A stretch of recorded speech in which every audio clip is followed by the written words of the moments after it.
엄마, 그게 아니에요. 오해하시는 거예요. 오해?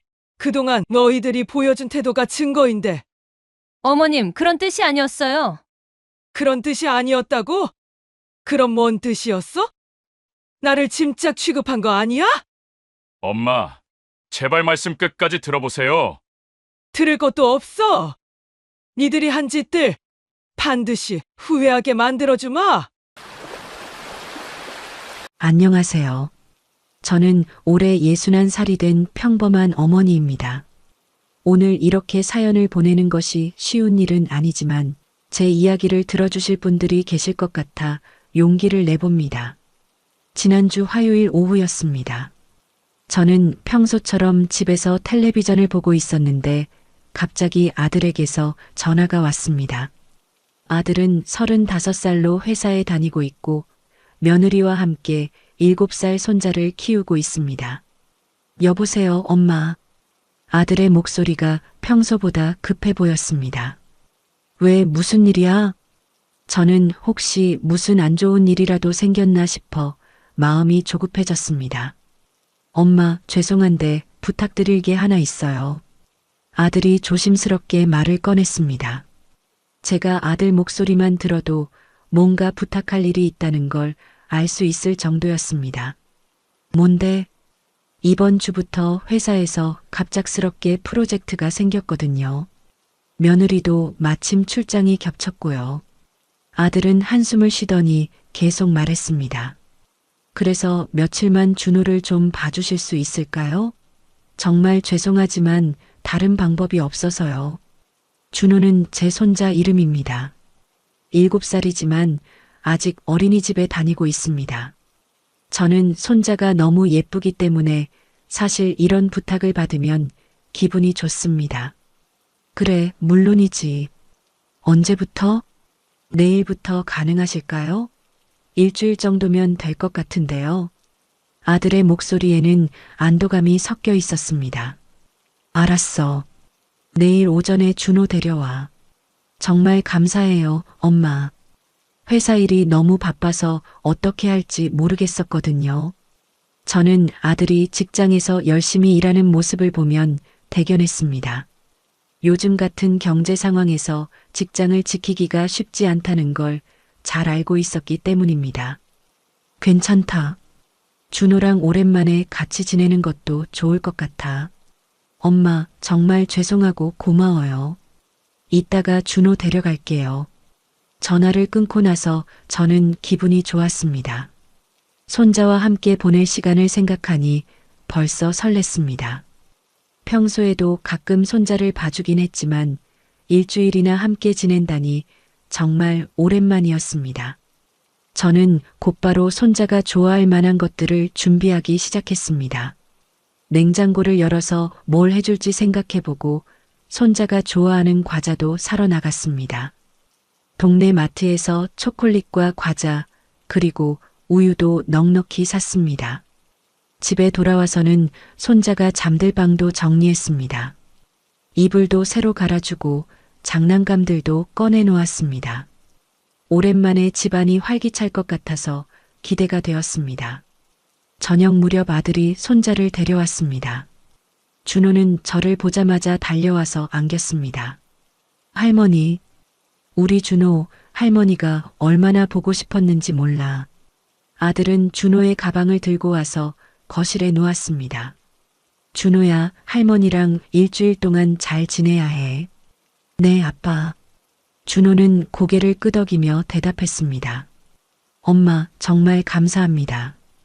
회사 일이 끝나는 대로 바로 모시러 올게요. 천천히 해. 준호랑 잘 지낼 테니까 걱정하지 마.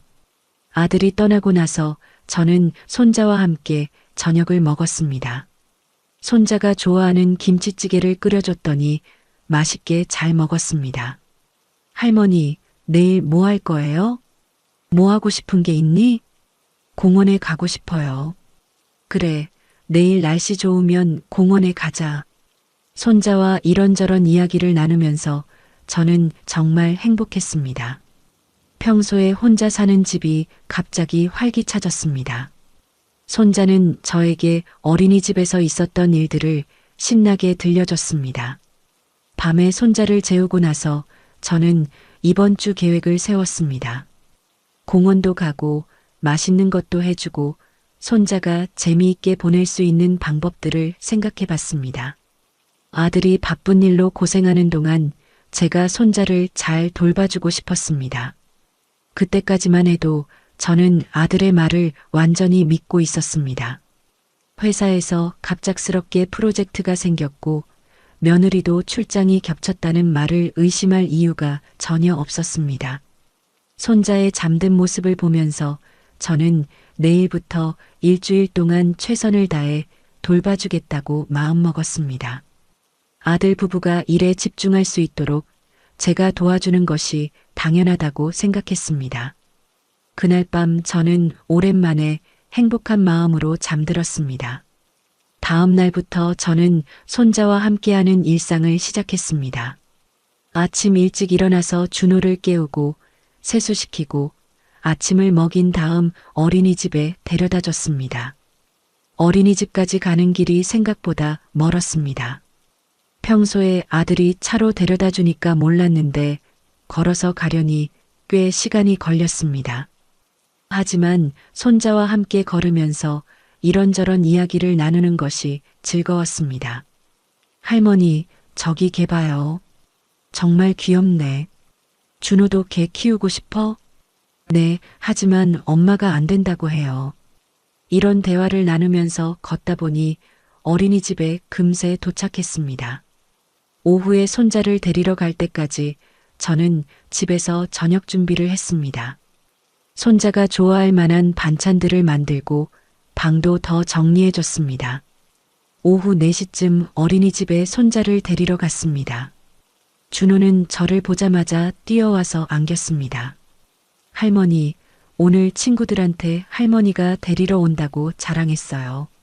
그래, 우리 준호 자랑스럽구나.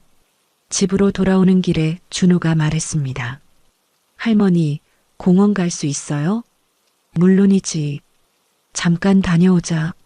저는 손자와 함께 동네 공원으로 갔습니다. 준호는 그네를 타고 미끄럼틀도 타면서 신나게 놀았습니다.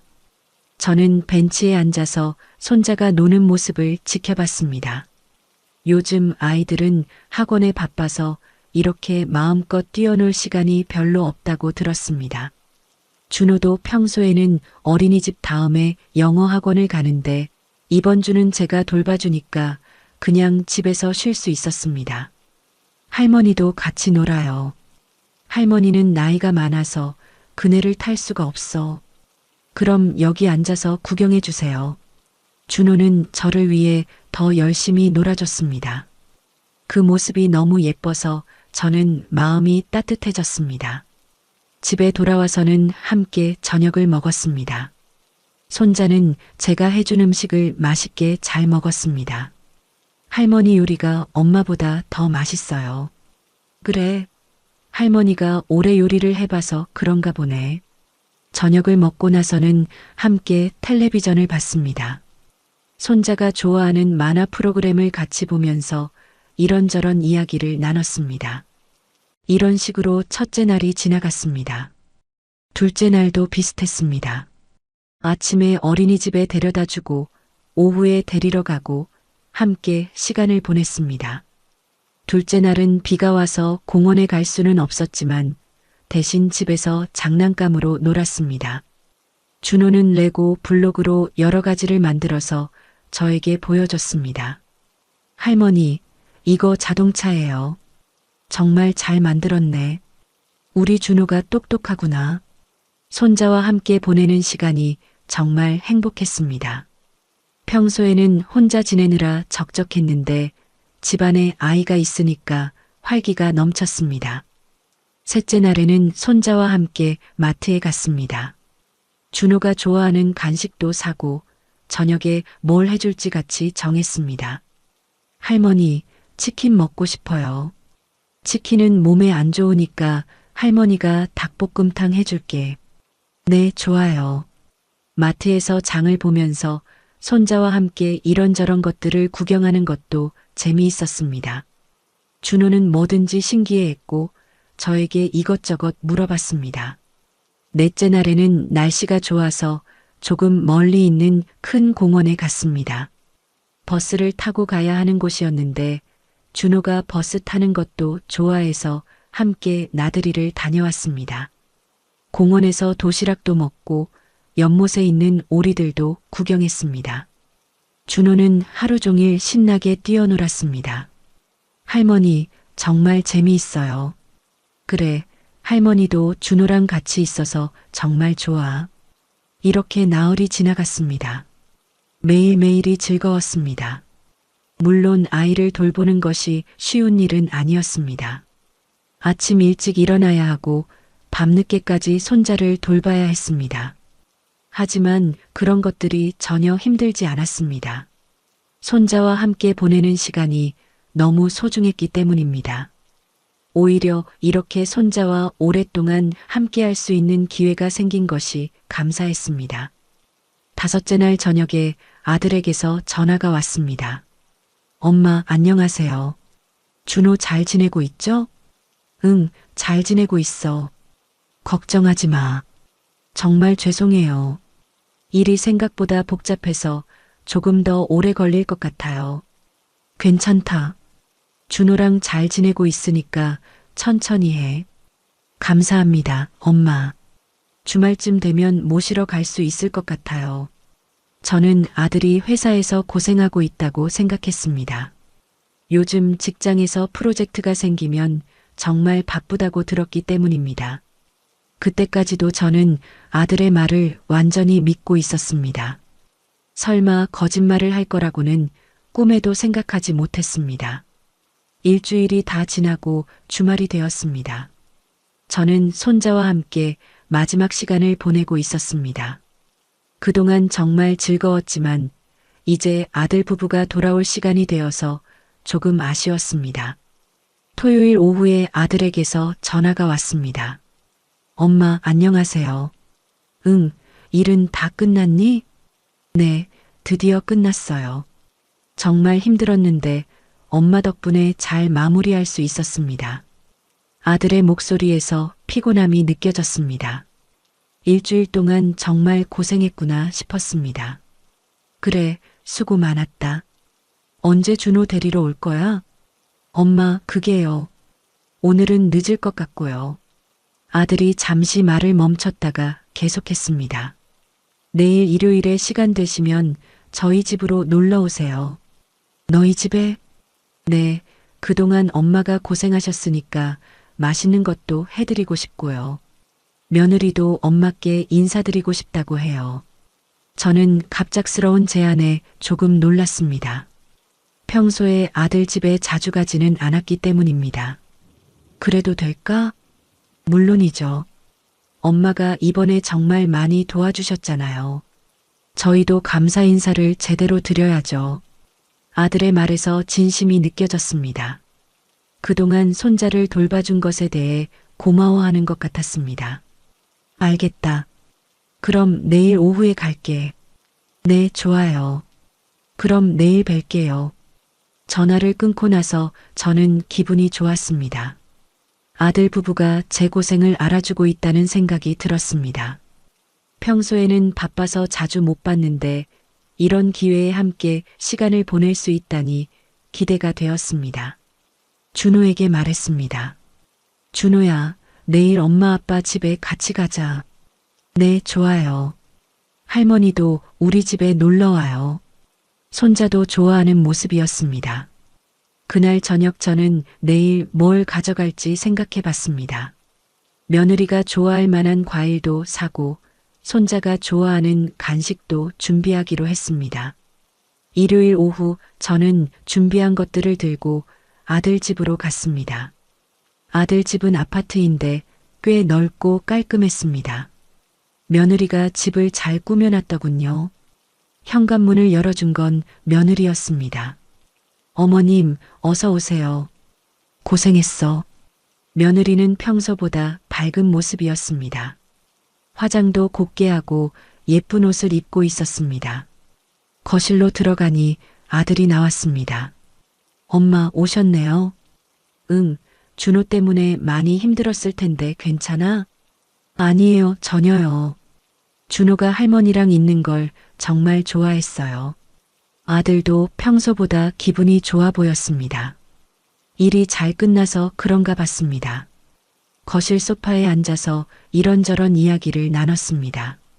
그동안 준호가 어떻게 지냈는지, 재미있었던 일들은 뭐였는지 들려줬습니다. 정말 감사해요, 어머님. 저희가 급하게 부탁드렸는데 흔쾌히 도와주셔서요. 며느리가 고맙다는 인사를 했습니다. 당연한 거지 뭐. 손자 돌보는 게 뭐가 힘들어. 그래도 일주일이나 되는 기간이었잖아요. 정말 고생하셨을 텐데요. 저는 아들 부부가 제 고생을 알아주니까 마음이 뿌듯했습니다. 힘들었던 것도 다 보람으로 느껴졌습니다. 며느리가 준비해온 음식들을 내와서 함께 먹었습니다. 갈비찜도 있고 제가 좋아하는 나물들도 있었습니다. 이거 언제 준비했어? 힘들었을 텐데. 아니에요. 어머님이 오신다니까 며칠 전부터 준비했어요. 며느리의 말을 들으니 정말 고마웠습니다. 바쁜 중에도 저를 위해 이렇게 신경 써주다니요. 식사를 하면서 가족끼리 이런저런 이야기를 나눴습니다. 오랜만에 온 가족이 모여서 함께 시간을 보내니까 정말 좋았습니다. 엄마, 그동안 정말 고생하셨어요. 아들이 진심 어린 목소리로 말했습니다. 고생이 뭐야? 손자랑 함께 지낼 수 있어서 좋았어.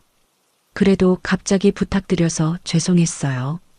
저는 아들 부부가 이렇게 고마워하는 모습을 보니까 뿌듯했습니다.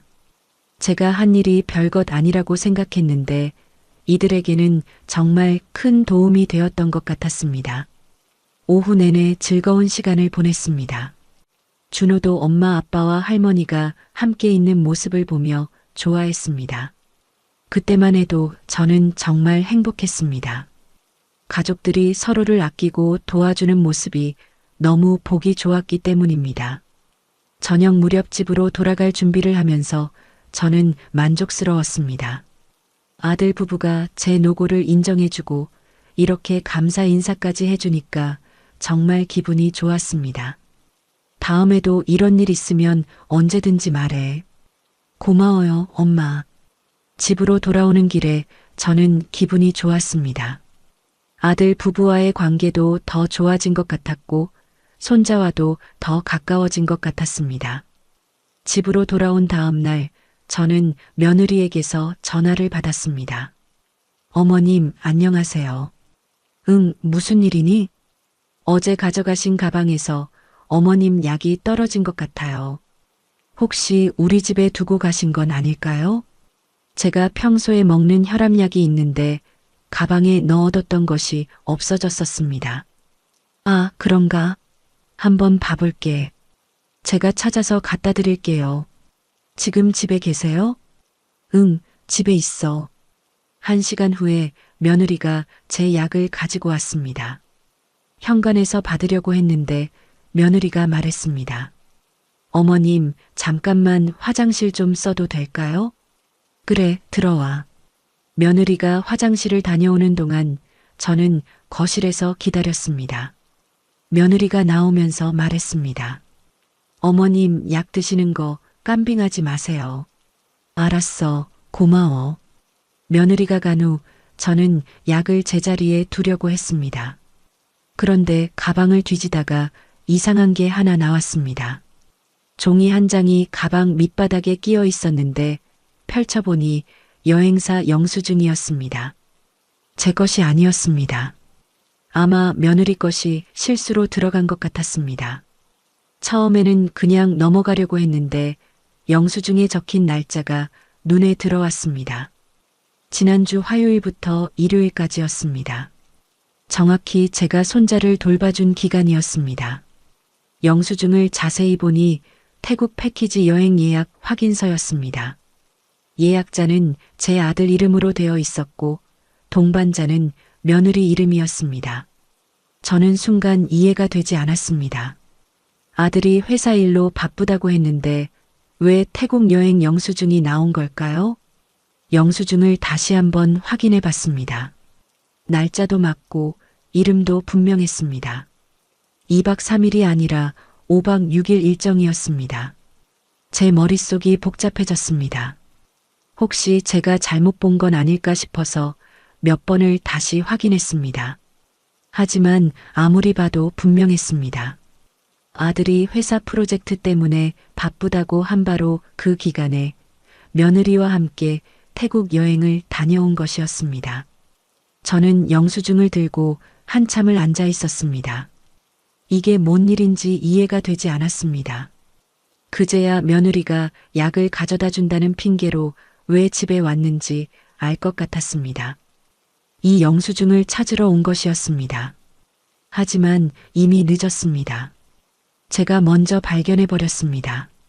저는 영수증을 손에 들고 여러 생각이 들었습니다. 아들이 왜 거짓말을 했을까요? 왜 저에게 솔직하게 말하지 않았을까요? 여행을 가는 것 자체는 문제가 될 게 없습니다. 젊은 부부가 가끔 여행을 다니는 건 당연한 일이니까요. 하지만 왜 거짓말을 해야 했을까요? 저는 소파에 앉아서 영수증을 계속 들여다봤습니다. 혹시 제가 잘못 이해한 건 아닐까 싶어서 날짜를 다시 한번 확인했습니다. 화요일 출발해서 일요일 도착. 정확히 제가 손자를 돌본 기간과 일치했습니다. 그러고 보니 이상한 점들이 하나둘씩 떠올랐습니다. 아들이 전화할 때 목소리가 급했던 것, 며느리도 마침 출장이 겹쳤다는 말, 그리고 어제 저를 초대했을 때 둘 다 화장을 하고 좋은 옷을 입고 있었던 것, 여행에서 돌아온 사람들의 모습이었던 겁니다. 저는 마음이 복잡해졌습니다. 화가 나기보다는 서운했습니다. 왜 저에게 진실을 말하지 않았을까 하는 생각이 들었습니다. 전화를 걸어서 따져볼까도 생각했지만 그러지 않았습니다. 혹시 제가 오해하고 있는 건 아닐까 싶었습니다. 저는 영수증을 서랍에 넣어뒀습니다. 며느리가 나중에 찾으러 올 수도 있을 것 같았습니다. 그날 밤 저는 잠이 오지 않았습니다. 계속 생각이 났습니다. 아들이 왜 거짓말을 했을까? 저에게 말하기 어려운 이유가 있었을까? 다음 날 아침에도 저는 영수증 생각만 했습니다. 아침을 먹으면서도 텔레비전을 보면서도 계속 그 생각뿐이었습니다. 오후에 아들에게서 전화가 왔습니다. 엄마, 안녕하세요. 응. 그동안 정말 고생하셨어요. 덕분에 일을 잘 마무리할 수 있었습니다. 아들은 여전히 회사 일 이야기를 하고 있었습니다. 그래, 수고했어. 준호도 할머니가 보고 싶다고 하네요. 저는 아들과 평소처럼 대화를 나눴습니다. 하지만 마음 한편으로는 계속 영수증 생각이 났습니다. 전화를 끊고 나서 저는 결심했습니다. 섣불리 판단하지 말고 좀 더 지켜보기로 했습니다. 혹시 제가 잘못 생각하고 있는 건 아닐까 싶었습니다. 하지만 영수증은 분명했습니다. 날짜도 맞고 이름도 맞았습니다. 아들이 저에게 거짓말을 했다는 것은 틀림없는 사실이었습니다. 저는 이 일을 어떻게 받아들여야 할지 모르겠었습니다. 아들을 믿고 싶었지만 증거가 너무 명확했습니다. 그날 저녁 저는 혼자 생각에 잠겼습니다. 아들 부부가 여행을 가고 싶었다면 솔직하게 말했으면 됐을 텐데 왜 굳이 거짓말을 했을까요? 저에게 손자를 맡기기 어려워서 그랬을까요? 아니면 다른 이유가 있었을까요? 여러 가지 생각이 머릿속을 맴돌았습니다. 하지만 확실한 것은 아들이 저에게 거짓말을 했다는 사실이었습니다. 며칠이 지나도 저는 영수증 일이 머리에서 떠나지 않았습니다. 아들에게 직접 물어볼까도 생각했지만 쉽게 결정을 내릴 수가 없었습니다. 그러던 중 우연히 진실을 더 확실하게 알게 되었습니다. 목요일 오후에 동네 마트에 장을 보러 갔는데 거기서 며느리의 친구를 만났습니다. 예전에 몇 번 본 적이 있는 분이었습니다. 어머님, 안녕하세요. 아, 안녕하세요. 지난주에 수연이랑 태국 여행 잘 다녀오셨다면서요? 수연이는 제 며느리 이름입니다. 그 친구는 자연스럽게 여행 이야기를 꺼냈습니다. 사진 보니까 정말 좋아 보이더라고요. 어머님도 함께 가셨나 봐요? 저는 순간 말문이 막혔습니다. 무슨 말을 해야 할지 모르겠었습니다. 아, 아니에요. 아, 그러세요? 수연이가 가족 여행이라고 했는데 준호만 데리고 간 건가 보네요. 저는 더 이상 대화를 이어갈 수가 없었습니다. 죄송한데 급한 일이 있어서요. 아, 네. 안녕히 가세요. 마트에서 나와서 저는 한참을 서 있었습니다. 며느리 친구의 말로 모든 것이 확실해졌습니다. 아들 부부는 정말로 태국 여행을 다녀온 것이었습니다. 그리고 저에게는 회사 일이 바쁘다고 거짓말을 한 것이었습니다. 집으로 돌아와서 저는 영수증을 다시 꺼내봤습니다. 이제는 의심할 여지가 없었습니다. 저는 마음이 많이 아팠습니다. 화가 나기보다는 서운했습니다. 왜 저에게 솔직하게 말하지 않았을까 하는 생각뿐이었습니다. 엄마, 우리 여행 가는 동안 준호 좀 봐주세요라고 말했으면 될 일이었습니다. 저는 당연히 흔쾌히 돌봐줬을 텐데요. 하지만 굳이 거짓말을 해서 저를 속였습니다. 마치 제가 여행을 반대할 것 같아서 또는 제가 부담스러운 존재인 것처럼 느껴졌습니다. 저는 그동안 손자를 돌보면서 얼마나 행복했는지 생각해 봤습니다. 힘들다고 생각한 적이 한 번도 없었습니다. 오히려 손자와 함께 보낼 수 있어서 기뻤습니다. 그런데 아들 부부는 저를 속이고 여행을 다녀왔습니다. 저는 가사도우미나 베이비시터 같은 존재였던 걸까요? 어제까지만 해도 아들 부부가 제 노고를 인정해주고 고마워한다고 생각했는데 이제 보니 그것도 거짓된 모습이었을 수 있겠다는 생각이 들었습니다. 저는 침실에 앉아서 한참을 생각했습니다. 이 일을 어떻게 받아들여야 할지, 아들에게 뭐라고 말해야 할지 모르겠었습니다. 저녁 무렵 아들에게서 전화가 왔습니다. 엄마, 안녕하세요. 응? 오늘 하루 어떻게 지내셨어요? 그냥 그래. 저는 평소보다 말수가 적어졌습니다. 아들이 눈치챘는지 물어봤습니다. 엄마, 무슨 일 있으세요? 목소리가 이상한데요. 아니야, 별일 없어. 정말요? 뭔가 기분이 안 좋아 보이시는데요. 저는 아들에게 영수증 이야기를 할까 말까 고민했습니다. 하지만 그러지 않았습니다. 그냥 좀 피곤해서 그래. 너무 무리하지 마세요. 그동안 준호 때문에 고생하셨을 텐데요. 아들은 여전히 모르는 척하고 있었습니다. 전화를 끊고 나서 저는 정말 마음이 복잡했습니다. 아들이 계속 거짓말을 하고 있다는 사실이 더 서운했습니다.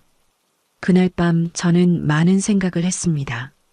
왜 아들이 저에게 거짓말을 했는지, 저는 정말 부담스러운 존재인지, 앞으로 이런 일이 또 생길 것인지. 가장 속상한 것은 아들이 저를 믿지 않는다는 점이었습니다. 여행을 간다고 솔직하게 말했어도 저는 기꺼이 손자를 돌봐줬을 텐데 굳이 거짓말을 할 필요가 있었을까요? 저는 이제 아들을 어떤 마음으로 대해야 할지 모르겠었습니다. 영수증을 발견한 후 며칠 동안 저는 마음을 정리하려고 노력했습니다. 하지만 쉽지 않았습니다. 아들에 대한 실망감과 서운함이 계속 마음을 무겁게 했습니다. 무엇보다 가장 속상한 것은 아들이 저를 신뢰하지 않는다는 사실이었습니다. 여행을 간다고 솔직하게 말했다면 저는 당연히 이해했을 텐데 왜 굳이 거짓말을 해야 했을까요? 저는 그동안 제가 아들에게 어떤 어머니였는지 돌아봤습니다. 혹시 제가 너무 간섭을 많이 했거나 부담스러운 존재였을까요? 하지만 아무리 생각해봐도 그렇지 않았습니다. 저는 아들 부부의 생활에 크게 간섭하지 않았습니다. 가끔 안부 전화를 하고 명절 때 만나는 정도였습니다. 오히려 저는 아들이 독립적으로 생활할 수 있도록 배려했습니다. 자주 연락하지도 않았고 무엇을 하라고 강요하지도 않았습니다. 그런데 왜 저에게 거짓말을 해야 했을까요? 며칠 후 답답한 마음에 옆집 김아주머니와 이야기를 나눴습니다. 김아주머니는 저와 비슷한 나이로 아들, 딸을 다 키운 경험이 있는 분이었습니다. 요즘 젊은 사람들은 부모를 좀 부담스러워하는 경향이 있어 김아주머니가 말했습니다. 부담스럽다니? 응, 뭔가 간섭받는다고 생각하는 거야. 특히 여행 같은 건 더 그렇고. 하지만 솔직하게 말하면 될 일 아니야? 그게 그렇지가 않아. 요즘 젊은 며느리들은 시어머니가 끼는 걸 안 좋아한다고 하더라. 김아주머니의 말을 들으니 조금 이해가 되기도 했습니다. 하지만 여전히 납득하기 어려웠습니다. 그래도 거짓말은 아니지 않나? 맞아. 그건 잘못된 거야. 하지만 요즘 세상이 그래. 저는 김아주머니와 이야기를 나눈 후에도 마음이 편하지 않았습니다. 세상이 바뀌었다고 해서 거짓말이 정당화되는 건 아니라고 생각했습니다. 그날 저녁 저는 혼자 앉아서 생각했습니다. 제가 아들에게 어떤 존재인지에 대해서 말입니다. 손자를 돌봐달라고 하면 돌봐주는 사람, 무엇인가 필요하면 도와주는 사람, 하지만 즐거운 일에는 끼지 못하는 사람. 저는 그저 가사도우미 같은 존재였던 걸까요? 이런 생각을 하니 마음이 더 아팠습니다. 제가 아들을 키우면서 얼마나 많은 사랑을 쏟았는지, 아들이 잘 되기를 얼마나 바랐는지 생각하니 더욱 서운했습니다. 주말에 손자에게서 전화가 왔습니다. 할머니, 안녕하세요. 응, 준호야. 잘 지내고 있니? 네, 할머니는 언제 또 놀러 와요? 글쎄, 나중에. 할머니, 그때 정말 재미있었어요. 또 같이 지내고 싶어요. 손자의 순수한 목소리를 들으니 마음이 복잡했습니다. 아이는 아무것도 모르고 있었습니다. 할머니도 준호랑 같이 있을 때가 좋았어. 그럼 이번 주말에도 와요. 이번엔 엄마 아빠가 집에 있을 거야. 전화를 끊고 나서 저는 또 생각에 빠졌습니다. 손자는 저를 정말 좋아하는 것 같은데 아들 부부는 저를 어떻게 생각하고 있는 걸까요? 저는 점점 확신하게 되었습니다. 아들 부부는 저를 필요할 때만 이용하는 존재로 여기고 있다는 것을 말입니다. 도움이 필요할 때는 찾지만 즐거운 일이나 기쁜 일에는 함께하지 않으려 한다는 것을 말입니다. 이런 깨달음이 가장 힘들었습니다. 제가 아들에게 그런 존재였다는 사실이 너무 슬펐습니다. 저는 그날부터 아들 부부와의 관계를 다시 생각해 보기 시작했습니다. 앞으로 어떻게 지내야 할지, 어떤 마음가짐을 가져야 할지 말입니다. 무엇보다 이런 일이 또 반복되지 않기를 바랐습니다. 다시는 거짓말에 속고 싶지 않았습니다. 영수증 일이 있은 지 일주일쯤 지났을 때였습니다. 저는 여전히 마음 정리가 되지 않은 상태였습니다. 아들에게 직접 말할까도 생각했지만 관계가 더 나빠질까봐 망설이고 있었습니다. 그러던 어느 날 오후 동네에서 산책을 하다가 이웃 박 아주머니를 만났습니다. 박 아주머니는 저보다 몇 살 위로 이 동네에 오래 살면서 여러 사람들과 친분이 있는 분이었습니다. 어머, 안녕하세요. 아, 안녕하세요. 박 아주머니와 함께 걸으면서 이런저런 이야기를 나눴습니다. 날씨 이야기, 동네 소식 등을 나누다가 박 아주머니가 갑자기 말했습니다. 며칠 전에 마트에서 댁 며느리 친구를 만났는데 말이에요. 아, 그래요? 그분이 그러는데 며느리분이 최근에 해외여행을 다녀오셨다면서요? 저는 순간 긴장했습니다. 이런 이야기가 나올 줄 몰랐습니다. 네, 그런 것 같아요. 그런데 참 이상한 게 그 친구분 말로는 며느리가 어머님은 여행 가시면 피곤하실 거라서 빼놨다고 하더라고요. 박 아주머니의 말에 저는 할 말을 잃었습니다. 처음에는 가족여행인 줄 알았는데 알고 보니 부부만 다녀온 거였나 보네요. 아, 요즘 젊은 사람들은 그런가 봐요. 부모님하고는 따로 여행을 가고 싶어 하나 봐요.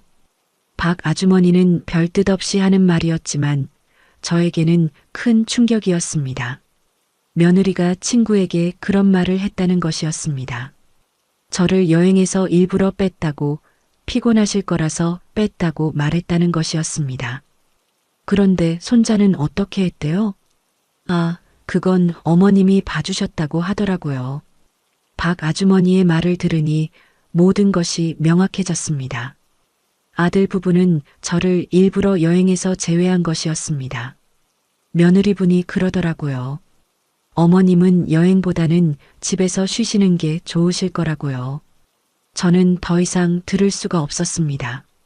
아, 저기 급한 볼일이 있어서요. 아, 그래요? 그럼 다음에 또 봬요. 집으로 돌아오는 길에 저는 마음이 무너지는 것 같았습니다. 며느리가 친구들에게 한 말들이 계속 머릿속에 맴돌았습니다. 어머님은 여행 가시면 피곤하실 거라서 빼놨다. 어머님은 여행보다는 집에서 쉬시는 게 좋으실 거라고. 이 말들이 얼마나 상처가 되는지 며느리는 알고 있을까요? 저는 피곤해서 여행을 못 갈 나이가 아닙니다. 61살이지만 건강하고 여행을 갈 수 있는 몸입니다. 실제로 작년에 친구들과 제주도 여행도 다녀왔습니다. 하지만 며느리는 저를 마치 거동이 불편한 노인 취급을 한 것입니다. 그리고 그것을 다른 사람들에게 당당하게 말한 것입니다. 집에 와서 저는 소파에 주저앉았습니다. 이제야 모든 것이 이해되었습니다. 아들 부부는 처음부터 저를 여행에 데리고 갈 생각이 없었습니다. 그래서 거짓말을 한 것이었습니다. 만약 솔직하게 우리 둘이만 여행을 가고 싶다고 말했다면 저는 그것도 이해했을 것입니다. 젊은 부부가 둘만의 시간을 갖고 싶어 하는 것은 자연스러운 일이니까요. 하지만 그들은 저를 속이고 저에 대해 좋지 않은 말을 다른 사람들에게 했습니다. 저는 정말 화가 났습니다. 서운함을 넘어서 분노가 올라왔습니다. 제가 언제 여행을 가자고 조르기라도 했나요? 언제 부담을 준 적이 있나요? 오히려 저는 항상 아들 부부의 생활을 배려해 왔습니다. 간섭하지 않으려고 노력했고 도움이 필요할 때만 조용히 도와줬습니다. 그런데 이들은 저를 이런 식으로 생각하고 있었던 것입니다.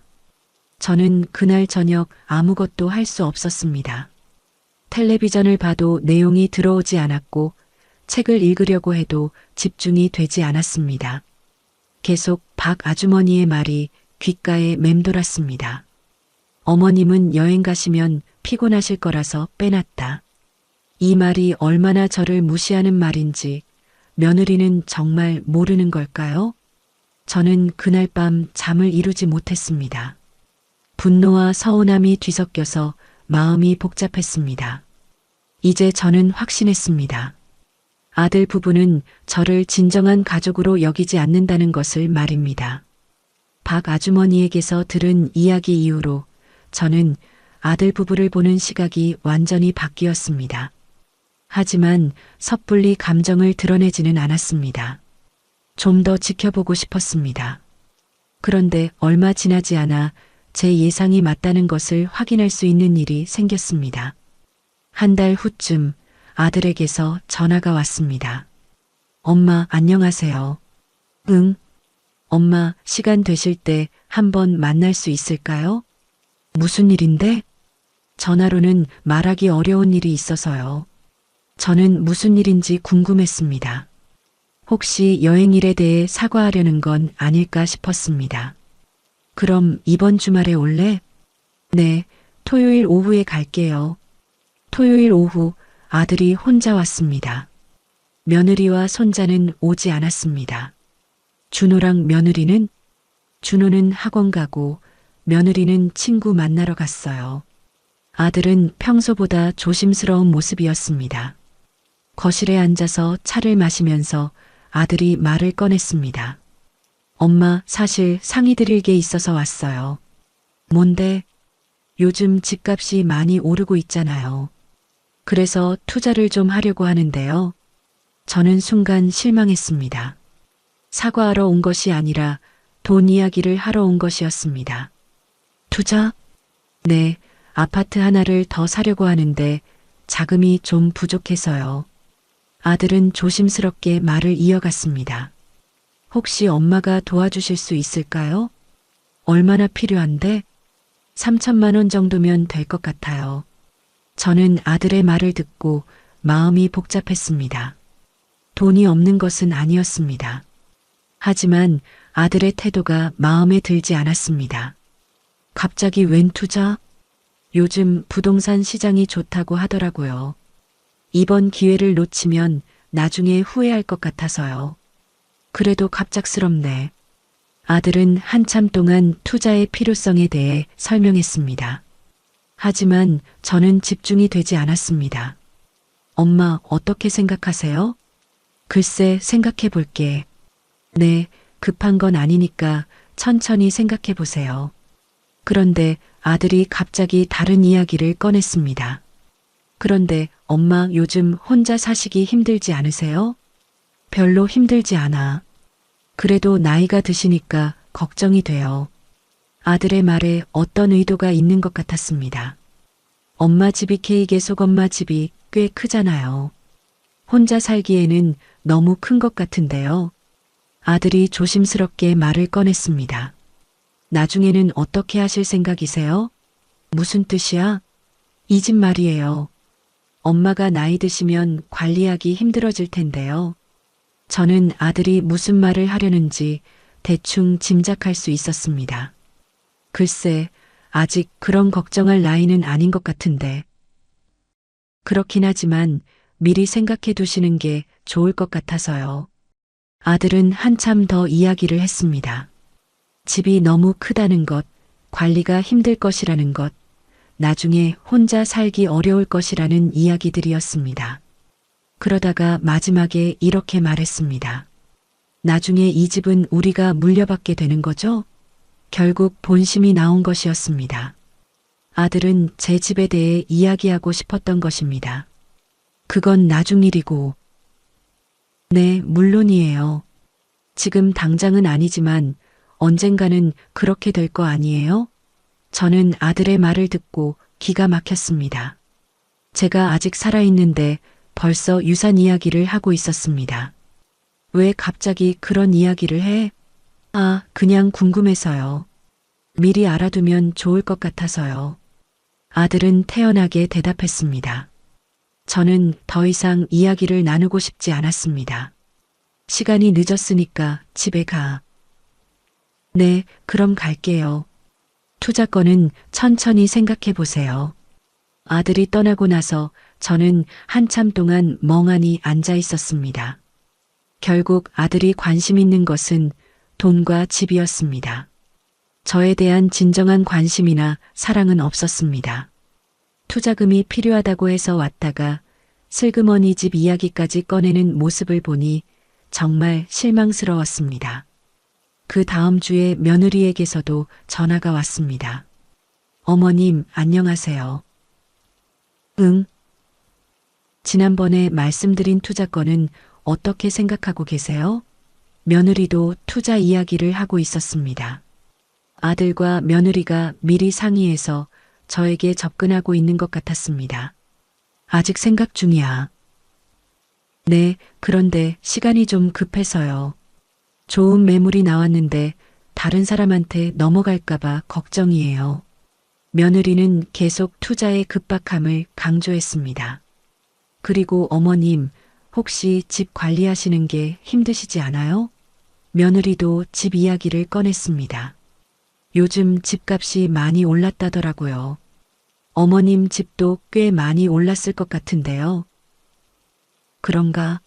네, 이 동네가 개발 예정지라서 더 오를 것 같아요. 며느리의 말에서도 집에 대한 관심이 느껴졌습니다. 전화를 끊고 나서 저는 확신했습니다. 아들 부부는 저를 진정으로 생각하는 것이 아니라 제가 가진 것에만 관심이 있다는 것을 말입니다. 여행에서는 저를 빼놓고 돈이 필요할 때만 찾아오고 제 집에 대해서는 벌써 계산을 하고 있었습니다. 저는 그때부터 아들 부부에 대한 마음이 완전히 바뀌었습니다. 이들이 저를 어떻게 생각하는지 너무나 명확하게 알 수 있었기 때문입니다. 며칠 후 아들이 또 전화를 했습니다. 엄마, 투자건은 어떻게 생각하세요? 아직 결정 못했어. 엄마, 정말 좋은 기회인 것 같은데요. 놓치면 아까울 것 같아서요. 아들은 계속 재촉했습니다. 저는 대답을 미뤘습니다. 섣불리 결정하고 싶지 않았습니다. 하지만 마음속으로는 이미 결정이 서 있었습니다. 이런 아들 부부에게 제 재산을 맡길 수는 없다는 것을 말입니다. 투자금 이야기가 있은 후 몇 달이 지나고 설 명절이 다가왔습니다. 저는 명절만큼은 가족이 모두 모여서 따뜻한 시간을 보낼 수 있을 거라고 기대했습니다. 설 일주일 전에 아들에게서 전화가 왔습니다. 엄마, 안녕하세요. 응, 설 준비는 어떻게 하고 있니? 그게 엄마. 죄송한 말씀인데요. 아들의 목소리에서 뭔가 안 좋은 소식을 전할 것 같은 느낌이 들었습니다. 왜? 이번 설에 갑자기 출장이 생겼어요. 출장? 네, 회사에서 급하게 해외 출장을 가야 한다고 하네요. 저는 순간 실망감이 몰려왔습니다. 설 연휴인데도 죄송해요, 엄마. 정말 어쩔 수 없는 일이에요. 언제 가는데? 설 전날부터 갈 예정이에요. 일주일 정도 걸릴 것 같아요. 저는 말문이 막혔습니다. 1년에 몇 번 없는 명절인데 출장을 간다니요. 며느리랑 준호는? 며느리도 함께 가요. 준호는 이번 기회에 해외 구경을 시켜주려고요. 아, 정말 죄송해요, 엄마. 다음 명절에는 꼭 함께 보낼게요. 저는 더 이상 할 말이 없었습니다. 그래, 어쩔 수 없으면 그렇게 해. 감사해요, 엄마. 출장 다녀와서 인사드릴게요. 전화를 끊고 나서 저는 허무했습니다. 혼자 설을 보내야 한다는 생각에 마음이 쓸쓸해졌습니다. 설 당일 저는 정말 혼자 지냈습니다. 차례상도 간단히 차리고 혼자 절을 올렸습니다. 텔레비전에서 나오는 명절 특집 프로그램을 보면서 하루를 보냈습니다. 다른 집에서는 가족들이 모여서 즐거운 시간을 보내고 있을 텐데 저는 혼자 있으니까 더욱 외로웠습니다. 설 연휴가 끝나고 며칠 후 동네에서 이웃분을 만났습니다. 설은 잘 보내셨어요? 네, 그냥 그랬어요. 아드님 가족들은 안 오셨나 봐요? 네, 출장 때문에 못 왔어요. 아, 그러셨구나. 명절에도 출장을 가야 하니 참 힘드시겠어요. 저는 그냥 그렇다고 대답했습니다. 그런데 며칠 후 충격적인 소식을 들었습니다. 동네 마트에서 아들을 아는 사람을 만났는데 그분이 이런 말을 했습니다. 아, 댁 아드님 설 연휴 때 해외여행 다녀오셨다면서요? 네. 제 친구가 공항에서 봤다고 하더라고요. 가족끼리 여행 가는 모습이 정말 보기 좋더라고 하네요. 저는 그 순간 머리가 하얘졌습니다. 공항에서요? 네, 출국장에서 봤다고 해요. 아드님이랑 며느리분, 손자분까지 다 함께요. 저는 더 이상 듣고 있을 수가 없었습니다. 죄송한데 급한 일이 있어서요. 집으로 돌아와서 저는 주저앉았습니다. 또 거짓말이었습니다. 출장이 아니라 가족여행이었던 것입니다. 이번에는 명절까지 속이고 여행을 간 것이었습니다. 저 혼자 명절을 보내게 하고 자신들은 해외여행을 즐기고 온 것이었습니다. 저는 정말 화가 났습니다. 어떻게 명절에 어머니를 혼자 두고 여행을 갈 수 있을까요? 그것도 거짓말을 하고 말입니다. 저는 그동안 참아왔던 감정들이 폭발할 것 같았습니다. 첫 번째 여행도 그렇고 이번 명절 여행도 그렇고 계속 저를 속이고 있었습니다. 며칠 후 아들에게서 전화가 왔습니다. 엄마, 출장 잘 다녀왔어요. 그래. 이번에 정말 힘든 출장이었어요. 준호도 저 때문에 고생했고요. 아들은 여전히 거짓말을 하고 있었습니다. 준호가 외국 처음 가봐서 신기해했다면서? 네. 뭐라고 하셨어요? 아들의 목소리가 당황스러워했습니다. 출장이라고 했는데 준호가 왜 외국을 구경했지? 아, 그게 아들이 말을 더듬었습니다. 사람들이 다 봤어. 공항에서 가족여행 가는 모습을. 엄마, 왜 또 거짓말을 했니? 아들은 한참 동안 말을 하지 못했습니다. 엄마, 죄송해요. 죄송하다고 하면 다야? 명절에 어머니 혼자 두고 여행을 가는 게 말이 되니? 그게 아니라 뭐? 두 번째야, 두 번째. 저는 참았던 화를 터뜨렸습니다. 엄마, 정말 죄송해요. 변명할 여지가 없어요. 변명은 무슨 변명이야? 왜 거짓말을 계속하는 거야? 아들은 한동안 말을 하지 못했습니다. 다음부터는 이런 일 없을게요. 다음이 어디 있어? 이미 신뢰가 깨졌는데. 전화를 끊고 나서 저는 정말 마음이 아팠습니다. 두 번이나 거짓말을 당한 것도 서러웠지만 명절에 혼자 두고 여행을 간 것이 가장 속상했습니다. 저는 그때 완전히 마음을 굳혔습니다. 이런 아들에게는 더 이상 기대하지 않기로 했습니다. 명절 여행일로 아들과 다투고 난 후 저는 며칠 동안 많은 생각을 했습니다. 이제 더 이상 우연이 아니라는 것이 확실해졌습니다. 아들 부부는 의도적으로 저를 즐거운 일들에서 제외하고 있었습니다. 첫 번째 태국 여행, 두 번째 명절 해외여행. 모두 저를 속이고 다녀온 것들이었습니다. 그리고 그 사이사이에는 돈이 필요할 때마다 연락을 해왔습니다. 투자금, 생활비, 이런저런 명목으로 도움을 요청했습니다. 저는 이제 아들 부부의 패턴을 완전히 이해했습니다. 도움이 필요할 때는 찾아오지만 즐거운 일이나 기쁜 일에는 절대 함께하지 않으려 한다는 것을 말입니다. 명절일로 다툰 후 한 달 정도 지났을 때 아들이 찾아왔습니다. 엄마, 안녕하세요. 왜 왔어? 그동안 잘못한 일에 대해 사과드리러 왔어요. 아들은 정중한 태도였습니다. 사과? 네, 정말 죄송했어요. 엄마를 속이고 여행을 간 것도 그렇고 명절에 혼자 두고 간 것도 그렇고요. 저는 아들의 말을 들으면서도 진심인지 의심스러웠습니다. 왜 그런 거짓말을 했는지 이해가 안 돼. 정말 죄송해요. 변명할 여지가 없어요. 아들은 한참 동안 사과의 말을 했습니다. 하지만 왜 그런 일을 했는지에 대한 명확한 설명은 없었습니다. 앞으로는 이런 일 없을게요. 그런 말 전에도 들었어. 이번에는 정말이에요. 저는 아들의 말을 반신반의했습니다.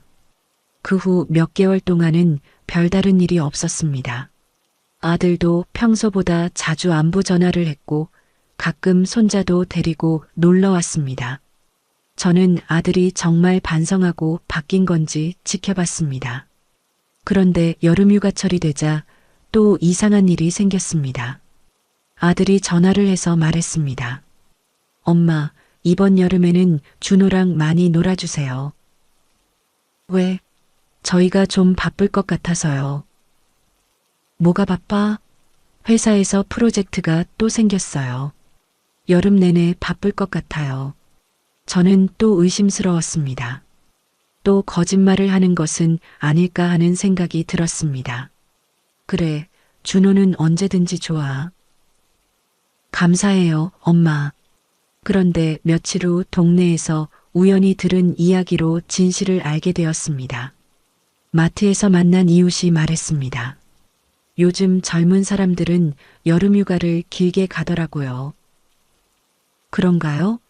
댁 아드님도 이번 여름에 한 달 휴가를 낸다고 하던데요. 한 달이요? 네, 며느리분 친구한테 들었는데 이번에는 유럽 여행을 간다고 하더라고요. 저는 또 한 번 충격을 받았습니다. 한 달 동안 유럽 여행을 가면서 저에게는 회사 일이 바쁘다고 거짓말을 한 것이었습니다. 그리고 그 기간 동안 손자를 맡기려고 하는 것이었습니다. 저는 이제 확신했습니다.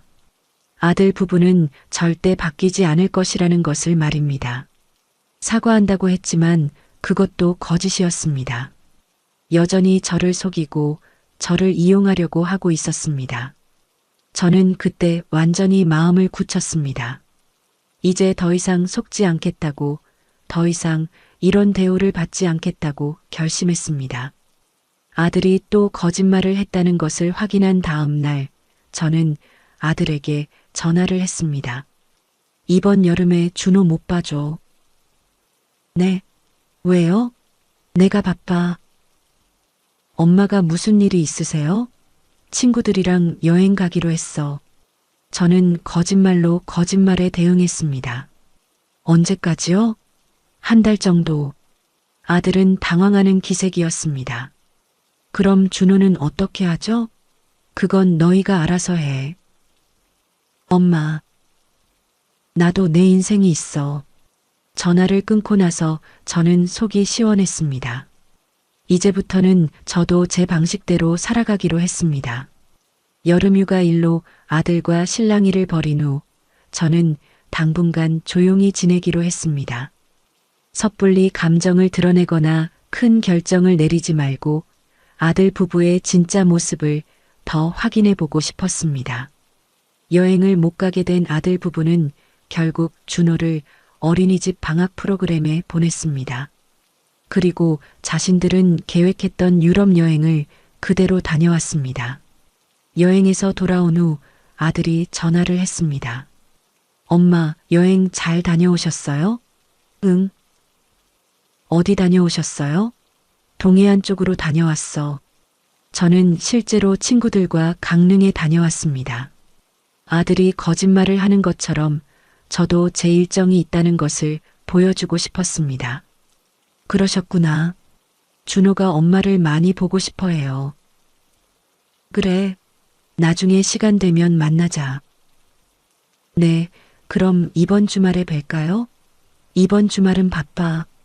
저는 일부러 바쁘다고 했습니다. 아들 부부처럼 저도 제 스케줄이 있다는 것을 알려주고 싶었습니다. 그 후 몇 달 동안 저는 아들 부부와 적당한 거리를 유지했습니다.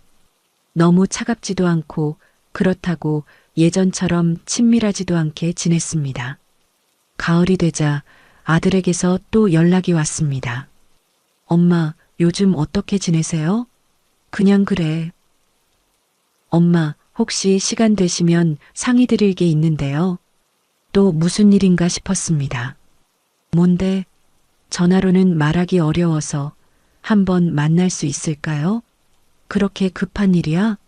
네, 좀 중요한 일이에요. 저는 아들이 또 무슨 부탁을 하려는 건 아닌가 싶었습니다. 주말에 아들이 혼자 왔습니다. 이번에도 며느리와 손자는 오지 않았습니다. 엄마, 사실 또 투자할 일이 생겼어요. 역시 돈 이야기였습니다. 이번에는 정말 확실한 투자처가 생겼거든요. 아들은 열심히 설명했습니다. 얼마나 좋은 기회인지, 얼마나 수익이 날 것인지에 대해서 말입니다. 이번에는 얼마나 필요한데? 5천만 원 정도면 될 것 같아요. 이전보다 더 큰 금액이었습니다. 많이 필요하네. 네, 하지만 정말 좋은 기회라서요. 저는 아들의 말을 들으면서 여러 생각이 들었습니다. 정말 투자가 목적일까? 아니면 다른 용도로 쓰려는 건 아닐까 하는 의심이 들었습니다. 생각해 볼게. 네, 하지만 너무 오래 기다리시면 기회를 놓칠 수도 있어요. 아들은 또 재촉했습니다. 그리고 며칠 후 며느리에게서도 전화가 왔습니다. 어머님, 투자건은 어떻게 생각하고 계세요? 아직 생각 중이야. 어머님, 정말 좋은 기회인 것 같아요. 다른 사람들도 많이 관심을 보이고 있다고 하네요. 며느리도 같은 이야기를 반복했습니다. 저는 이들이 얼마나 제 돈에 관심이 많은지 다시 한번 확인했습니다. 여행에서는 저를 빼놓으면서 돈이 필요할 때는 이렇게 열심히 연락을 하는 모습을 보니 정말 실망스러웠습니다. 그런데 더 놀라운 일이 있었습니다. 며칠 후 동네에서 만난 이웃이 저에게 말했습니다. 댁 며느리가 친구들한테 어머님이 돈이 많다고 자랑하던데요. 뭐라고요? 부동산도 여러 개 갖고 계시고 예금도 많다고 하더라고요. 저는 그 말을 듣고 기가 막혔습니다. 며느리가 다른 사람들에게 제 재산에 대해 이야기하고 다니고 있었던 것입니다. 그리고 나중에 다 물려받을 거라고도 하더라고요.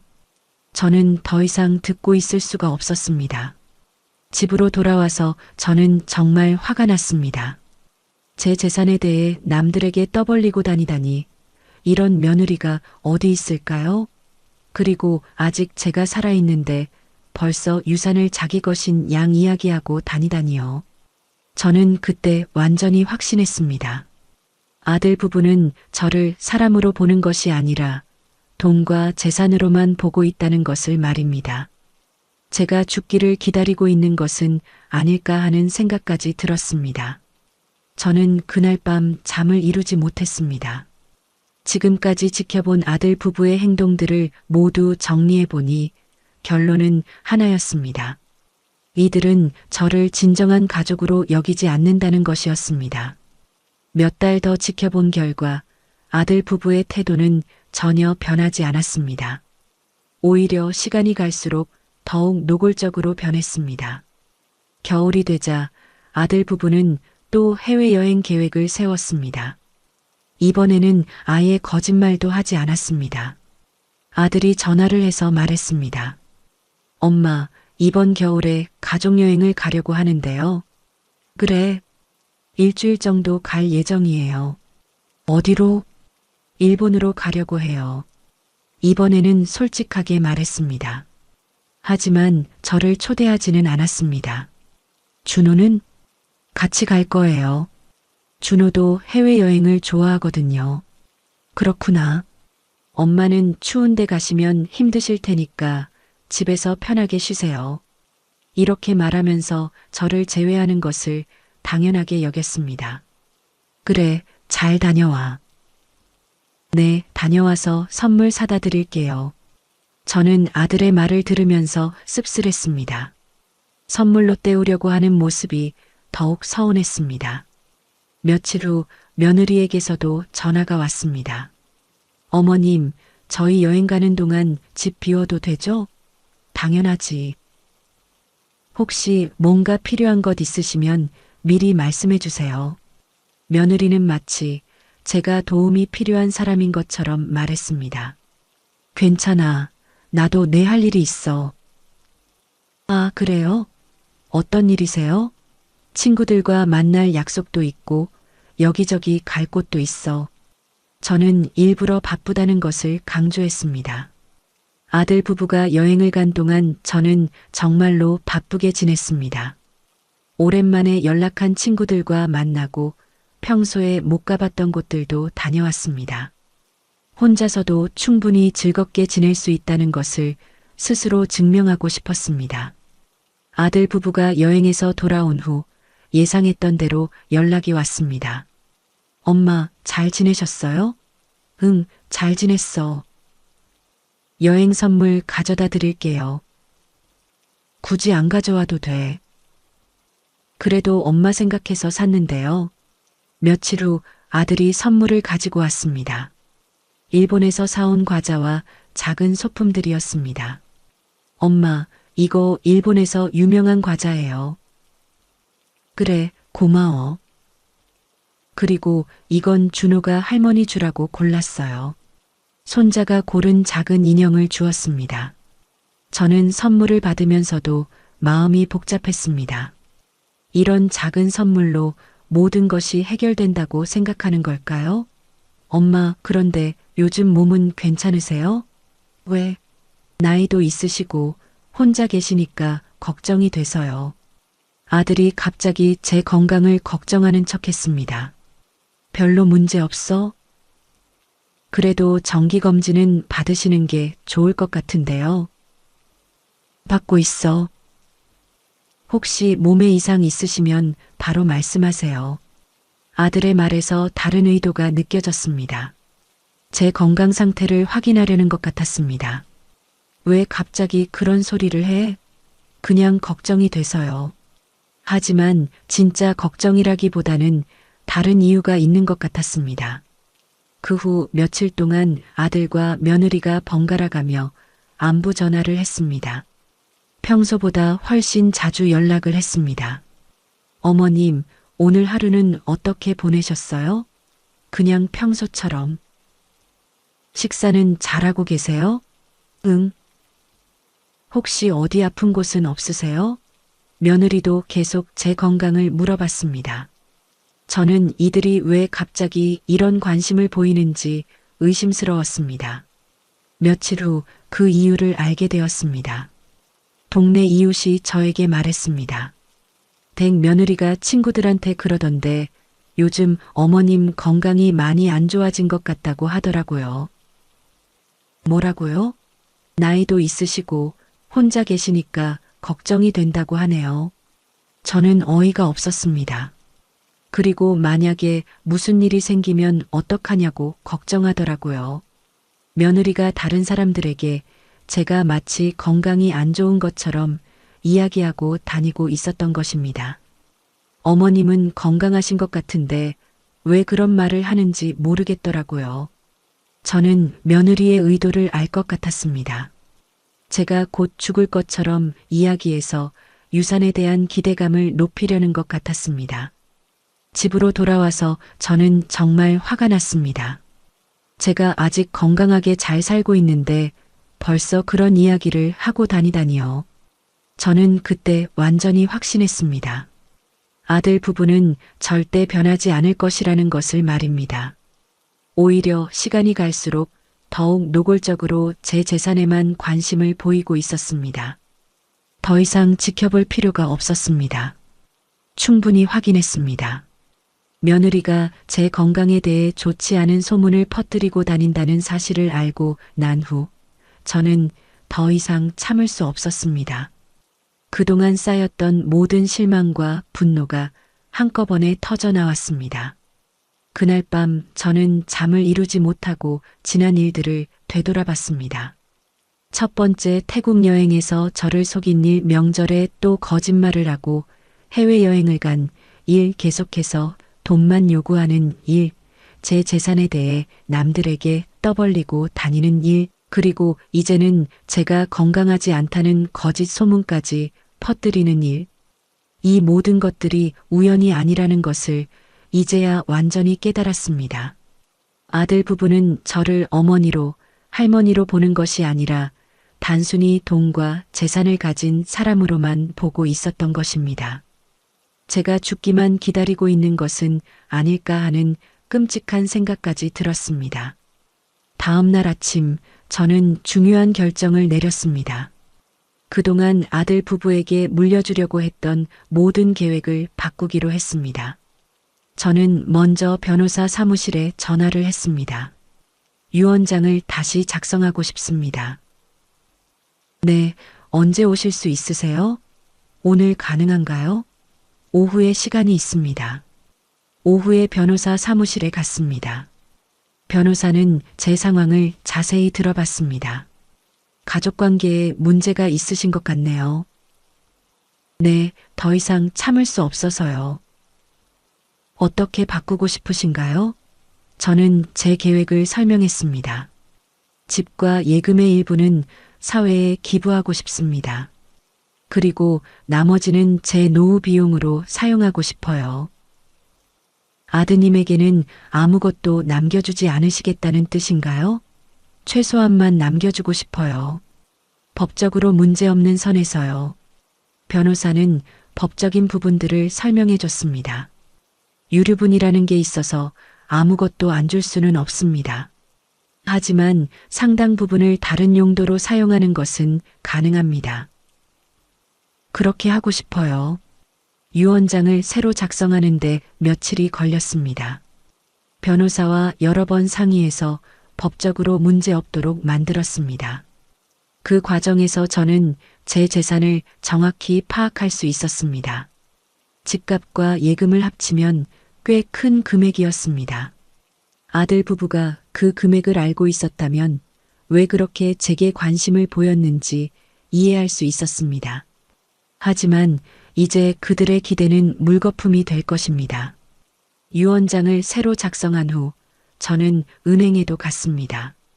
예금 계좌들을 정리하고 일부는 사회복지단체에 기부하기로 했습니다. 지금 기부하시는 건가요? 네, 제가 살아있을 때 직접 하고 싶어서요. 좋은 일이시네요. 저는 예금의 상당 부분을 여러 단체에 나누어 기부했습니다. 불우한 아이들을 돕는 단체, 독거노인을 돕는 단체, 장애인을 돕는 단체 등에 기부했습니다. 그리고 나머지 돈은 제 노후 비용으로 따로 관리하기로 했습니다. 이 모든 일을 마치고 나니 마음이 후련했습니다. 아들 부부가 기대하고 있던 유산의 대부분이 이미 사라진 것입니다. 이제 그들이 저에게 어떤 태도를 보일지 궁금했습니다. 돈에만 관심이 있었다면 아마 태도가 바뀔 것입니다. 저는 당분간 이 사실을 아들 부부에게 알리지 않기로 했습니다. 그들의 진짜 모습을 더 확인해 보고 싶었습니다. 며칠 후 아들에게서 연락이 왔습니다. 엄마, 요즘 어떻게 지내세요? 잘 지내고 있어. 건강은 괜찮으세요? 또 건강 이야기였습니다. 문제 없어. 그런데 엄마, 혹시 병원 검진 결과 나온 거 있어요?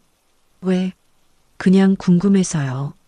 아들은 제 건강 상태를 계속 확인하려고 했습니다. 별 이상 없다고 했어. 다행이네요. 하지만 아들의 목소리에서는 실망감이 느껴졌습니다. 저는 그때 확신했습니다.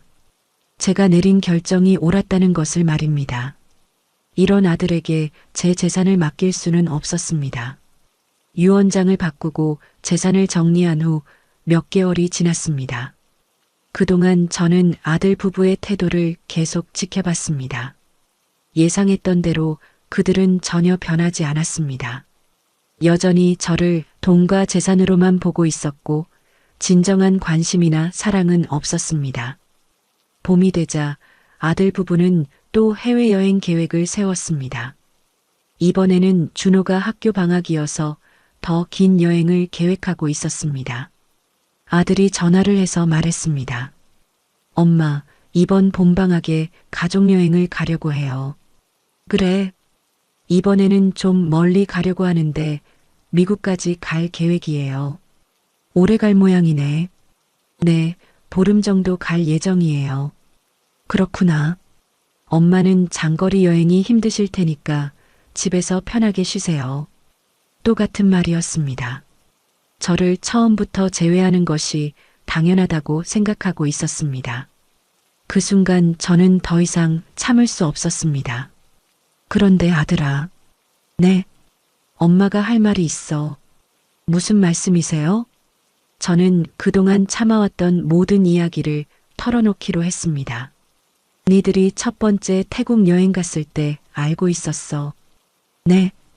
회사 일이 바쁘다고 거짓말하고 여행 간 거 다 알고 있었다고. 아들은 한동안 말을 하지 못했습니다. 그리고 명절에도 출장이라고 거짓말하고 또 여행 간 것도 알고 있어. 엄마, 왜 거짓말을 했니? 왜 나한테는 진실을 말하지 않았어? 아들이 대답하지 못하자 저는 계속 말했습니다. 여행을 가는 건 문제 없어. 젊은 부부가 여행을 가는 게 당연하지. 하지만 왜 거짓말을 해야 했니? 엄마, 죄송해요. 죄송하다고 하면 다야? 몇 번이나 속였는데? 저는 지금까지 쌓였던 모든 감정을 쏟아냈습니다. 나는 니들이 여행 간다고 하면 기꺼이 준호 돌봐줬을 거야. 왜 속일 필요가 있었어? 그게 뭐야? 내가 그렇게 부담스러운 존재야? 아들은 여전히 제대로 된 대답을 하지 못했습니다. 그리고 돈 필요할 때만 연락하고 내 재산에 대해 남들한테 떠벌리고 다니는 것도 다 알고 있어. 엄마, 정말 죄송해요. 며느리가 내가 건강 안 좋다고 소문내고 다니는 것도 알고 있고, 아들은 완전히 말문이 막힌 것 같았습니다. 저는 마지막으로 가장 중요한 이야기를 했습니다. 아들아, 엄마가 결정한 게 있어. 뭔데요? 내 재산은 니들 주지 않기로 했어. 네. 대부분 사회에 기부했어. 그리고 나머지는 내 노후 비용으로 쓸 거야. 아들은 충격을 받은 것 같았습니다. 엄마, 갑자기 왜 그런 결정을? 갑자기가 아니야. 그동안 니들 하는 걸 보면서 충분히 생각했어. 엄마, 저희가 잘못했어요. 다시 생각해 보세요. 이미 결정했어. 바꿀 생각 없어. 아들은 한참 동안 설득하려고 했습니다. 하지만 저는 마음을 바꾸지 않았습니다. 엄마 마음은 이미 정해졌어. 엄마, 부모를 여행에서 빼고 거짓말을 하는 자식에게 줄 건 없어. 저는 마지막으로 이렇게 말했습니다. 사랑은 계산이 아니라 진심으로 하는 거야. 니들은 나를 사랑한 게 아니라 내 돈을 사랑했어. 전화를 끊고 나서 저는 후련했습니다. 그동안 참아왔던 모든 이야기를 다 할 수 있어서 속이 시원했습니다. 며칠 후 아들 부부가 함께 찾아왔습니다. 그들은 필사적으로 제 마음을 돌리려고 했습니다. 하지만 저는 이미 결정한 일이라고 단호하게 말했습니다. 다시는 이런 이야기 하지 마. 내 결정은 바뀌지 않을 거야. 아들 부부는 결국 포기하고 돌아갔습니다. 그 후로 연락이 뚝 끊겼습니다. 역시 돈에만 관심이 있었던 것입니다. 저는 이제 홀가분한 마음으로 제 인생을 살아가고 있습니다. 진정한 사랑과 관심은 계산할 수 없는 것입니다. 부모를 속이고 이용만 하려는 자식에게는 줄 것이 없습니다. 저는 앞으로 제가 원하는 방식으로 제가 좋아하는 사람들과 함께 남은 인생을 보낼 것입니다. 이것이 제가 내린 최종 결정입니다. 지금까지 제 얘기를 들어주셔서 감사합니다. 그럼 오늘도 행복한 하루 되시길 바랍니다. 감사합니다.